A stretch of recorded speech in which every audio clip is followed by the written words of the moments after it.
Okay, so first up, Ghost Ship. This is the first of the 4 kegs I got from just outside of Newcastle, and it's the first, I'm going to say like a creamy pale ale that I've had on this machine. The sort of Ghost Ship shipyard sort of beer is what I'm expecting. And before, it's all mainly been lagers or Belgians, so it'll be interesting to see how this comes through.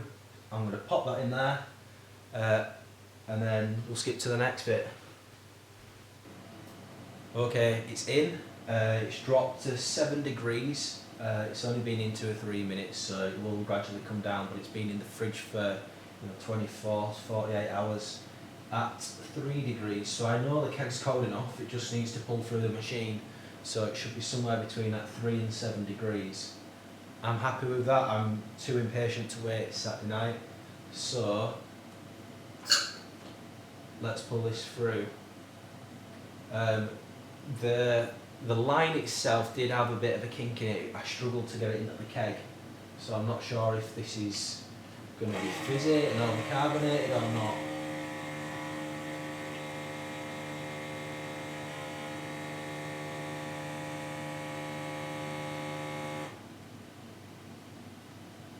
Surely looks overcarbonated, doesn't it? Also, I didn't have a clear pint glass, so I've had to use my Bingley Brew Club branded glass. So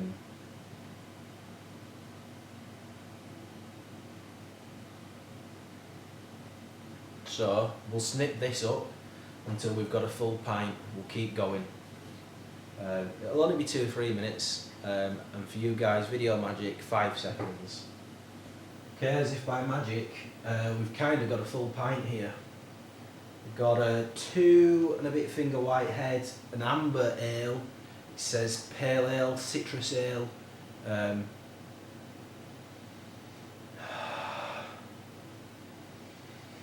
Almost like a real ale smell about it. With a hint of lemon, I think, coming through.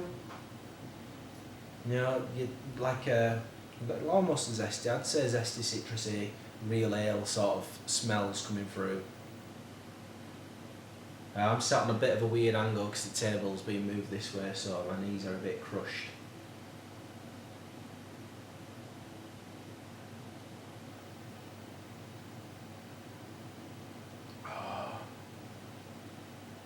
Oh yeah, definitely cold enough and definitely flavourful.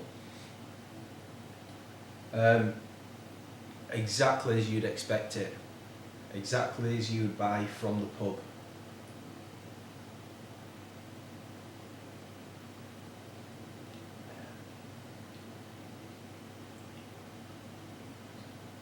This is the thing I used to drink like 10 years ago when I used to go out with my dad drinking.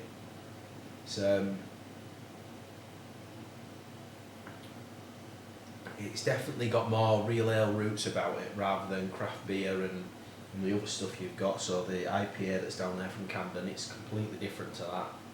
Different style completely. I'd class this more amber ale, I think, rather than a pale ale.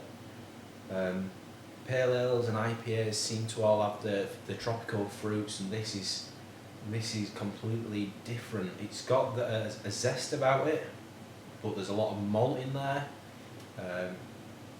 It's the sort of thing that you might get at a local pub, rather than like some of these are a bit more crafty.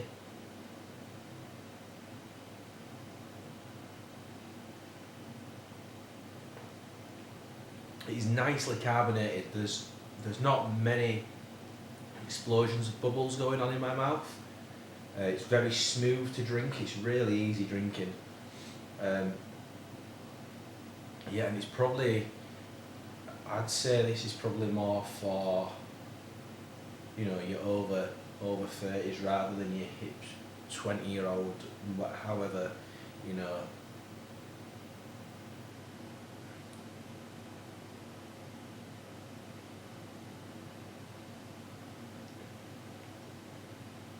Yeah, really smooth, almost like a Boddenton's Flow or a John Smith's. It's on that sort of line, and I've not had anything like that on this machine, so it's refreshing to get different style. I'm not sure what percentage the Ghost Ship is, but you can let me know, or I can have a Google later on.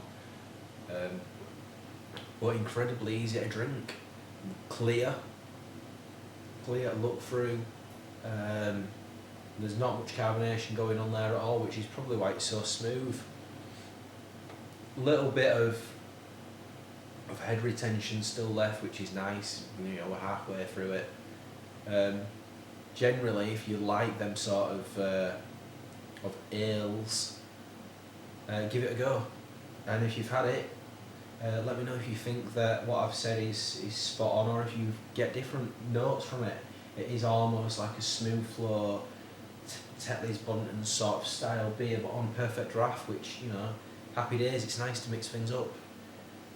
If you like this video and these sort of videos, put a like on it, subscribe, because I'm struggling to get followers. Cheers till the next one.